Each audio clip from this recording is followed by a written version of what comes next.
Jail trial کے باوجود عمران خان کی آڈیو اور تصاویر کیسے باہر آئی؟ پہلے آرٹیکل، پھر آواز، اب تصویر سامنے آ گئی۔ الیکشن سے پہلے کپتان کی جھلک نے کارکنوں کے بیچ ایک نیا جذبہ پیدا کر دیا، مگر وہیں نگراں حکومت کی نیندیں حرام۔ گزشتہ ماہ عمران خان صاحب نے جیل سے ایک آرٹیکل لکھا جس نے ہر طرف تھر تھری مچا دی۔ اس پر نگراں حکومت کے وزیر اطلاعات مرتضیٰ سرنگی نے ایکشن لینے کا اعلان کیا، مگر تاحال اس میں سے نکلا کچھ نہیں۔ الٹا غیر ملکی اخبار نے بانی پی آئی عمران خان کے کالم کو سوشل میڈیا میں شیئر کر کے نہ صرف ویوز کمائے بلکہ حکومت کو ناکام ثابت کر دیا۔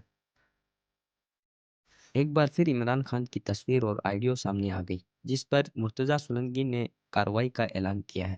مرتضیٰ سرنگی کا کہنا ہے کہ اڈیالہ جیل سے تصویر لیک کرنے کے معاملے پر عمران خان کی سخت کارروائی کی جائے گی، مگر نگراں سٹپ کے جانے میں چند ہی گھنٹے باقی ہیں۔ کل 8 فروری کو نئے الیکشنز ہوں گے جس کے بعد نئی حکومت کنٹرول سنبھالے گی۔ اب دیکھتے ہیں ایسے میں مرتضیٰ سرنگی صاحب کیا ایکشن لیں گے۔